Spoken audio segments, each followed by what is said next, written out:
میں بہک سکوں یہ مجال کیا، میرا رہنما کوئی اور ہے۔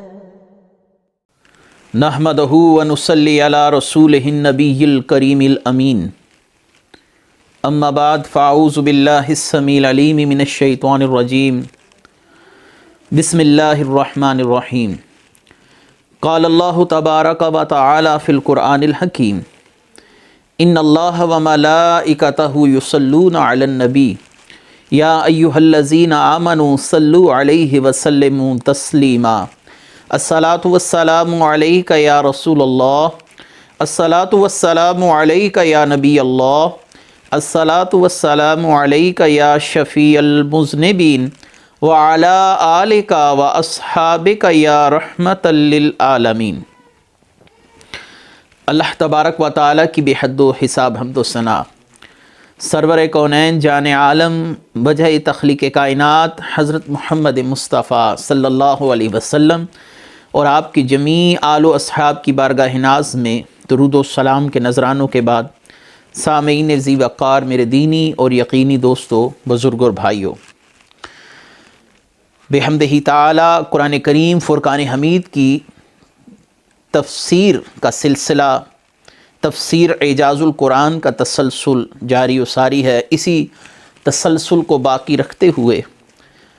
ہم اپنے اگلے درس کے ساتھ آپ کے پاس پیش خدمت ہیں۔ آج ہم سورہ نساء 5واں سپارہ آیت نمبر 34 سے اپنی تفسیر کا ابتدا کا معاملہ کرنے جا رہے ہیں، اور آج 5ویں سپارے کے تیسرے رکوع اور سورہ نساء کے 6 رکوع کی تفسیر آپ کے سامنے پیش کی جائے گی۔ اللہ تبارک و تعالیٰ سے دعا ہے اللہ تبارک و تعالیٰ ہم سب کو حق کی پیروی کرنے کی توفیق مرحمت فرمائے۔ اللہ تبارک و تعالیٰ قرآن کریم فرقان حمید میں ارشاد فرماتے ہیں، الرجال قوامون علی النساء بما فضل اللہ بعضهم علی بعض وبما انفقوا من اموالهم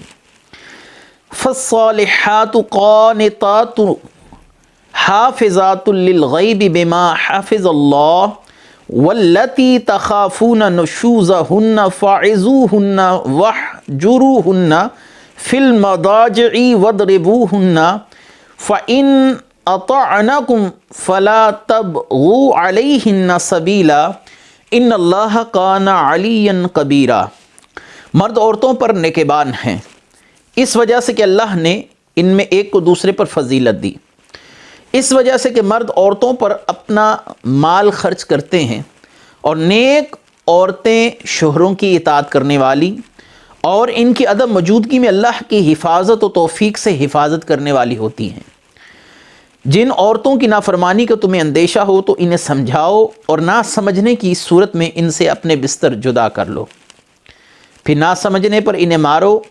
پھر اگر وہ تمہاری اطاعت کر لیں اب ان پر زیادتی کرنے کا راستہ تلاش نہ کرو، بے شک اللہ بہت بلند اور بہت بڑا ہے۔ اس آیت مبارکہ میں اللہ تبارک و تعالی نے ازواجی رشتے کا جو توازن ہے اسے برقرار رکھنے کے لیے کچھ قواعد، ضوابط، اصول بیان کیے۔ الرجال قوامون علی النساء بما فضل اللہ بعضهم علی بعض، مردوں کو عورتوں پر حاکم مقرر کیا گیا، افسر مقرر کیا گیا کہ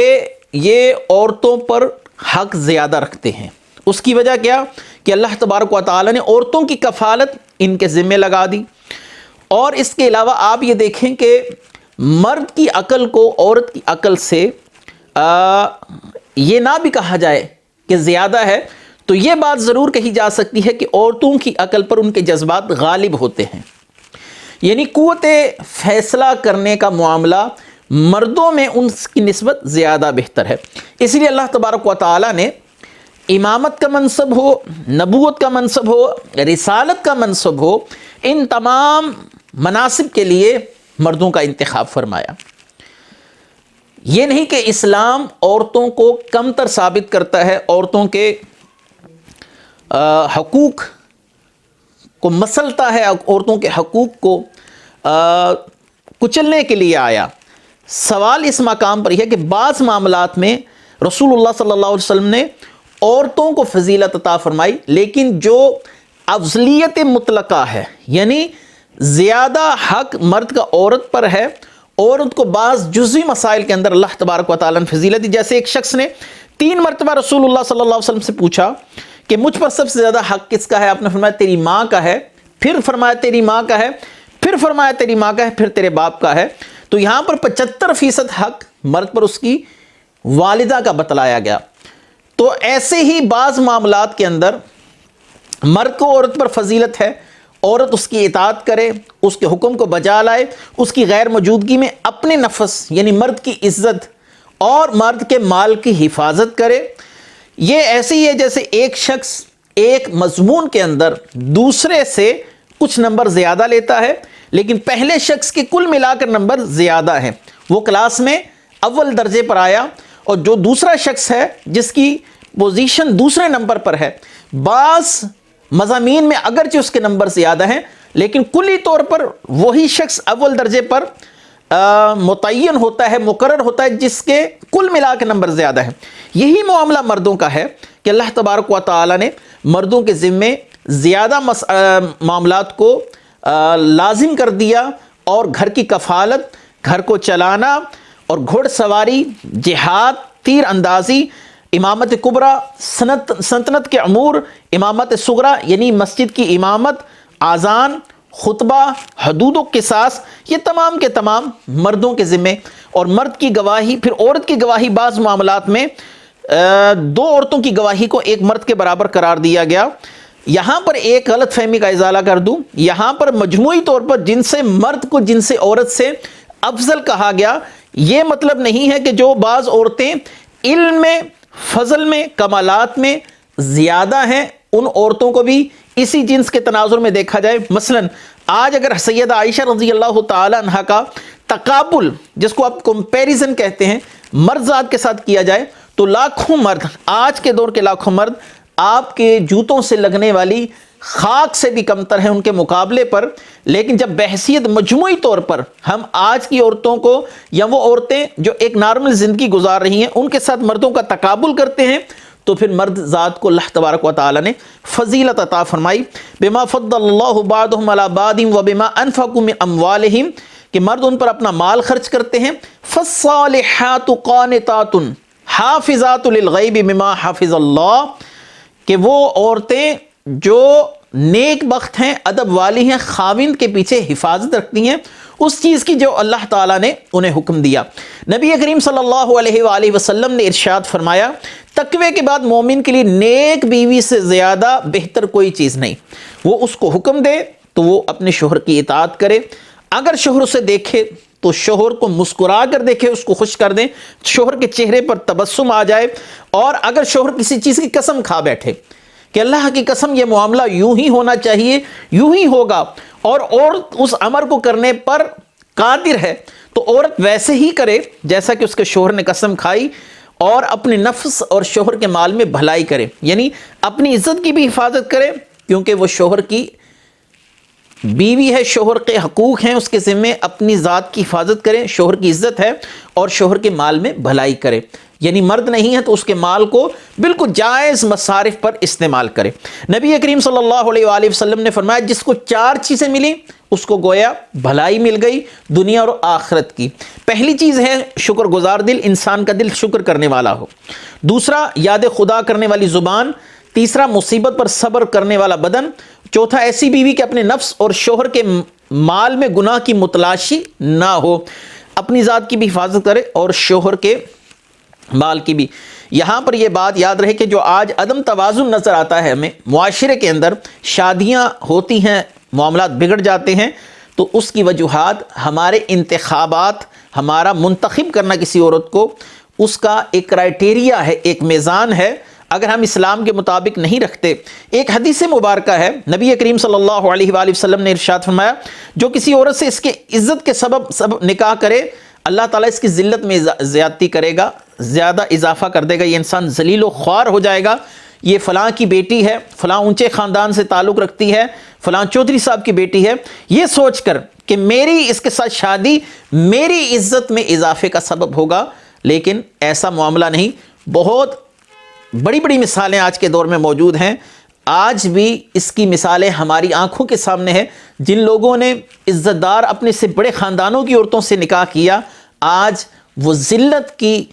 پستیوں میں گر گئے اور وہ اپنی عزت بھی کھو چکے۔ اور رسول اللہ صلی اللہ علیہ وسلم نے ارشاد فرمایا جو کسی عورت سے اس کے مال کی وجہ سے نکاح کرے گا، اللہ اس کی محتاجی بڑھائے گا۔ اور تیسرا آپ صلی اللہ علیہ وسلم نے ارشاد فرمایا جو کسی کے حسب یعنی خاندانی مرتبے کے سبب اس سے نکاح کرے، اللہ تعالیٰ اس کے کمینے پن میں زیادتی فرما دے گا۔ نبی کریم صلی اللہ علیہ وآلہ وسلم کی ان احادیث نے ہمارے لیے شادی کے لیے ایک میزان مقرر کیا کہ ہمیں کس عورت سے نکاح کرنا چاہیے۔ اس کے بعد نبی کریم صلی اللہ علیہ وآلہ وسلم نے جو مرد کے عورت پر اور عورت کے مرد پر جو حقوق بیان کیے، یہ بھی ایک متوازن معاشرے کے اندر ایک اہم معاملہ ہے جس کو نظر انداز نہیں کیا جا سکتا۔ آپ صلی اللہ علیہ وآلہ وسلم نے فرمایا تمہارا عورتوں پر عورتوں کا تم پر حق ہے، کچھ حقوق ہیں جو شریعت نے لاگو کر رکھے ہیں۔ تمہارا حق یہ کہ تمہارے بستروں کو تمہارے ناپسندیدہ لوگوں سے پامال نہ کروائیں اور ایسے لوگوں کو تمہارے گھروں میں نہ آنے دیں جنہیں تم ناپسند کرتے ہو، اور تمہارے ذمہ ان کا حق یہ ہے کہ تم ان سے بھلائی کرو، عمدہ لباس اور اچھی غذا دو۔ آپ صلی اللہ علیہ وآلہ وسلم کی ان احادیث کے بعد اگلی جو تفسیر ہے فَإِنْ أَطَعْنَكُمْ، پھر اگر وہ تمہاری اطاعت کر لیں،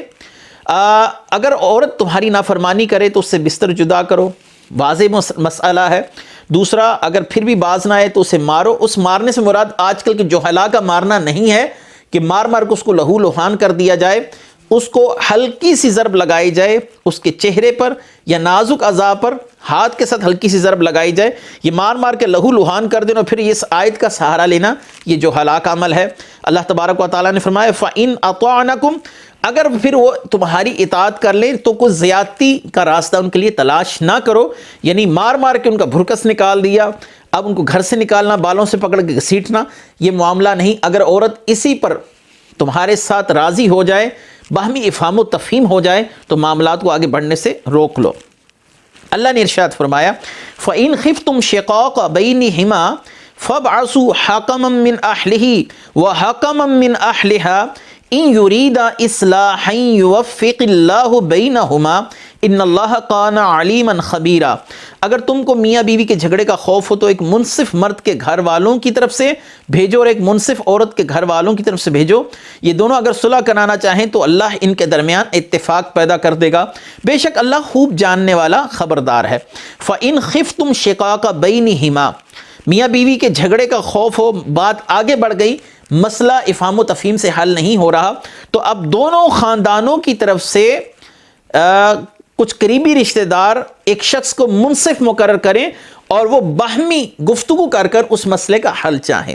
اللہ تعالیٰ اس صلح کی کوشش کو برکتوں سے نوازے گا اور صلح کا کوئی نہ کوئی راستہ نکل آئے گا۔ اور اگر یہ دونوں افراد آپس میں جو حکم مقرر کیے گئے، دونوں طرف سے ثالث مقرر کیے، صلح کے لیے کوئی راستہ نکالتے ہیں تو اللہ تبارک و تعالیٰ کا پسندیدہ معاملہ ہے۔ ہاں، اگر یہ دونوں حکم مل کر میاں بیوی میں علیحدگی کروا دیں، ہم نے علیحدگی کروائی تو ایسے علیحدگی نہیں ہوگی جب تک میاں اپنی بیوی کو طلاق نہیں دیتا یا بیوی قانونی اور شرعی طریقے سے اپنے شوہر سے خلا نہیں لے لیتی۔ یہ صلح کروا سکتے ہیں لیکن دونوں میں علیحدگی نہیں کروا سکتے جو دونوں خاندانوں کی طرف سے بندے مقرر ہوں گے۔ اللہ تبارک و تعالی نے ارشاد فرمایا وَاعْبُدُوا اللَّهَ وَلَا تُشْرِكُوا بِهِ شَيْئًا وَبِالْوَالِدَيْنِ إِحْسَانًا وَبِذِي الْقُرْبَى وَالْيَتَامَى وَالْمَسَاكِينِ وَالْجَارِ ذِي الْقُرْبَى وَالْجَارِ الْجُنُبِ وَالصَّاحِبِ بِالْجَنبِ وَابْنِ السَّبِيلِ وَمَا مَلَكَتْ أَيْمَانُكُمْ إِنَّ اللَّهَ لَا يُحِبُّ مَنْ كَانَ مُخْتَالًا فَخُورًا۔ اللہ کی عبادت کرو، اس کے ساتھ کسی کو شریک نہ ٹھہراؤ، ماں باپ سے اچھا سلوک کرو، رشتہ داروں اور یتیموں اور محتاجوں اور قریب کے پڑوسی، دور کے پڑوسی اور پاس بیٹھنے والے ساتھی، مسافر اور اپنے غلام لونڈیوں کے ساتھ اچھا سلوک کرو، بے شک اللہ ایسے شخص کو پسند نہیں کرتا جو متکبر ہو، فخر کرنے والا ہو۔ یہاں پر انسان کے اپنے متعلقین کے ساتھ حقوق کو بجا لانے سے پہلے پھر اس بنیادی سبق کی طرف توجہ دلائی گئی کہ اللہ کا شریک کسی کو نہیں ٹھہرانا، کیونکہ شرک ایسا گناہ ہے کہ جس کی معافی نہیں۔ یا بنی لا تشرک باللہ ان الشرک لظلم عظیم، حضرت لقمان نے اپنے بیٹے سے کہا کہ اے بیٹا شرک نہیں کرنا، اللہ کی ذات صفات میں کسی کو شریک ٹھہرانا اور کسی میں بے عین ہی وہی اس صفات کا اثبات کرنا کہ جو اللہ تبارک و تعالیٰ کے ساتھ خاص ہیں، یعنی اللہ تعالیٰ کی صفات قدیم ہیں اور ازلی ہیں، ابدی ہیں، اور اللہ تبارک و تعالیٰ کا تمام معاملہ ذاتی ہے۔ اگر اللہ کی عطا سے آپ نے کسی میں کوئی کمال مانا اور وہ شرعی قواعد و ضوابط سے متصادم بھی نہیں، تو ایسے اس کو شرک نہیں کہا جا سکتا۔ والدین کے ساتھ حسن سلوک کرو۔ والدین کے ساتھ حسن سلوک یہ ہے کہ ان کے بڑھاپے میں ان کی عزت کی جائے، ان کا خیال رکھا جائے، ان کے احکامات کی بجاوری کی جائے، ان کے متعلقین، ان کے بہن بھائیوں کے ساتھ اچھا سلوک کیا جائے، یہ والدین کے ساتھ حسن سلوک ہے۔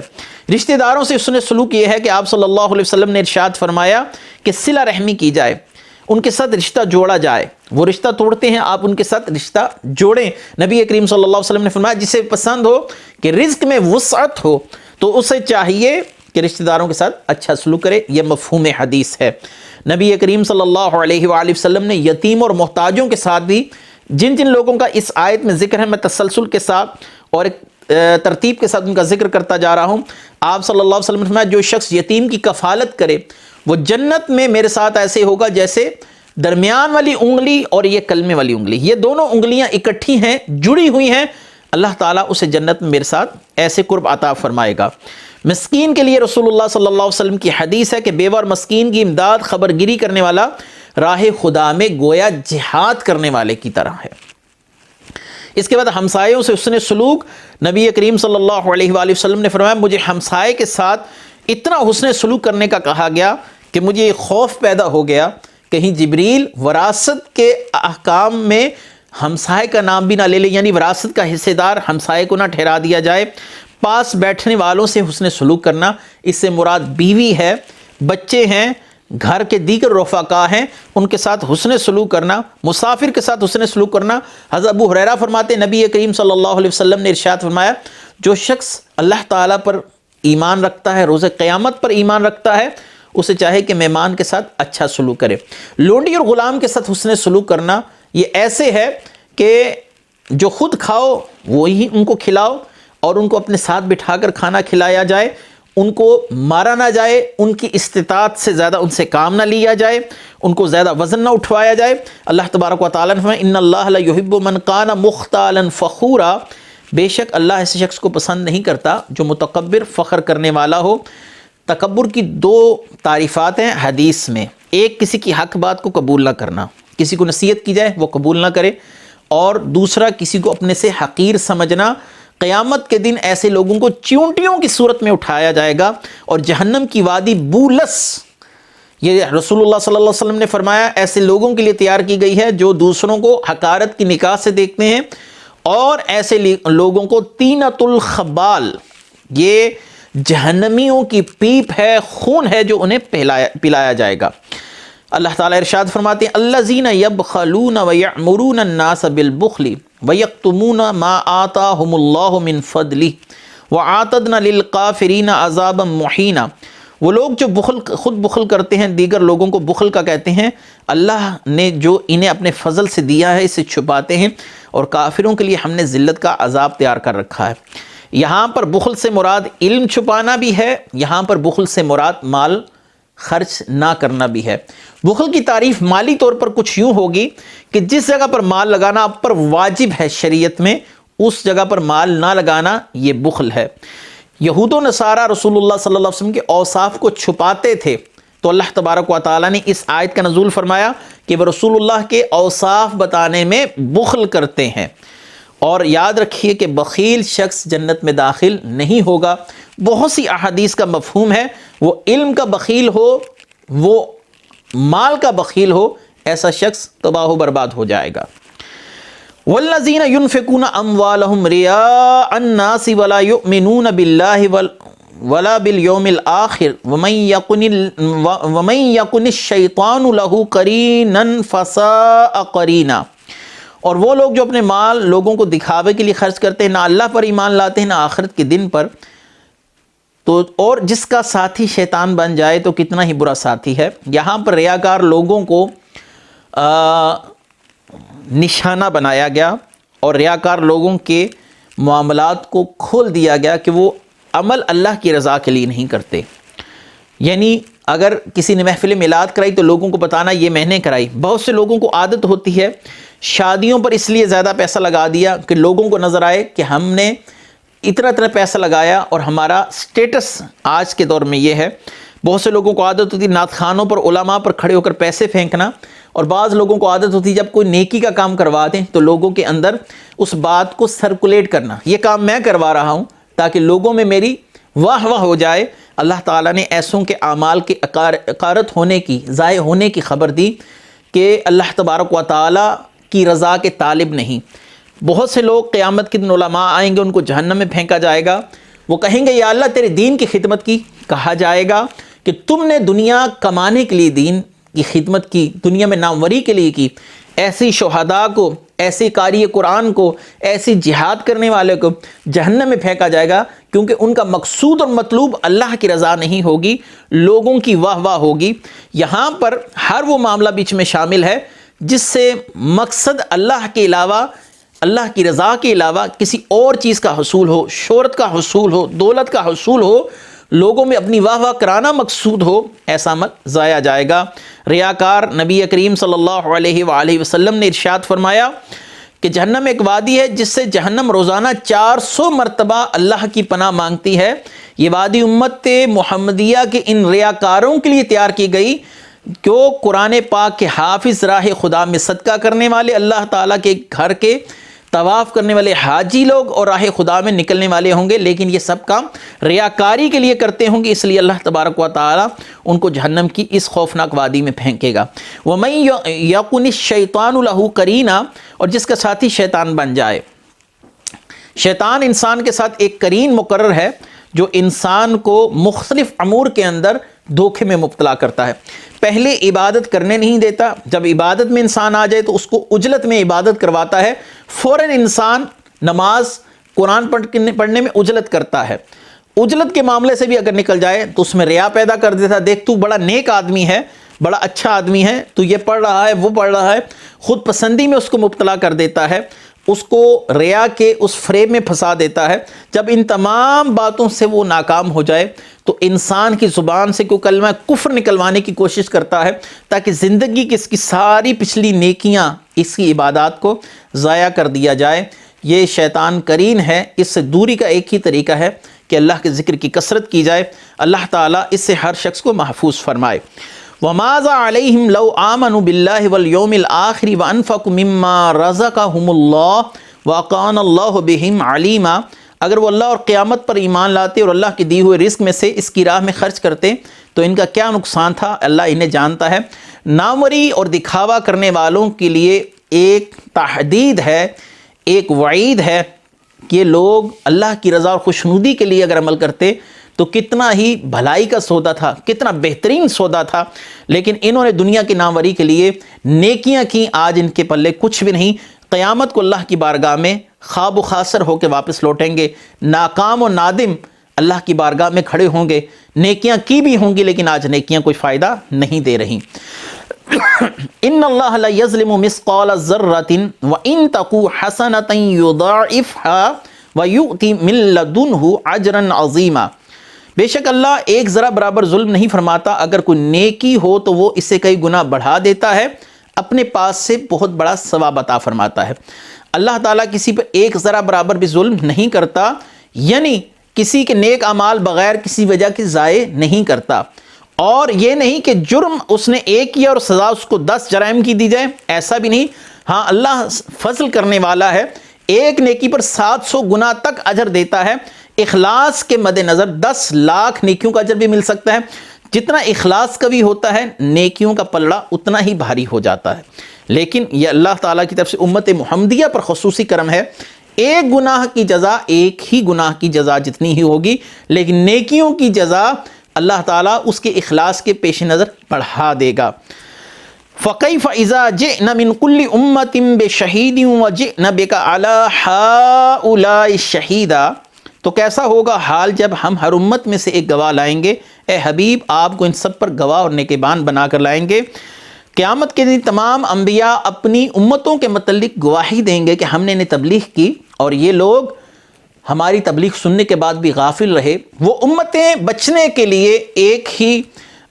بیانیہ اللہ کی بارگاہ میں جاری کریں گی، وہ بیان دیں گی یا اللہ ہم تک یہ تبلیغ پہنچی ہی نہیں، ہمیں تبلیغ نہیں کی گئی، گویا جان بچانے کا آخری حربہ ہوگا۔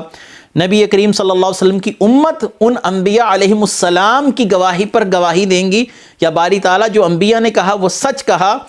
وہ امت رسول اللہ صلی اللہ علیہ وسلم کی امت کی گواہی پر جرا کریں گی کہ انہوں نے ان انبیاء کا دور تو پایا نہیں، یہ انبیاء کے حق میں گواہی کیسے دے رہے ہیں۔ تو پھر رسول اللہ صلی اللہ علیہ وسلم کو لایا جائے گا اور آپ ان انبیاء کی گواہی پر گواہی دیں گے ان کے حق میں، اور اپنی امت کے حق میں بھی گواہی دیں گے۔ رسول اللہ صلی اللہ علیہ وآلہ وسلم اپنی امت کے متعلق بھی ہر معاملے کو جاننے والے ہیں، اپنی امت کے اعمال پر گواہ بھی ہیں، پچھلی امتوں کے اعمال پر بھی گواہ ہیں۔ اللہ تعالیٰ نے فرمایا وہ وقت کیسا ہوگا جب ہم آپ کو سب پر گواہ بنا کے لائیں گے۔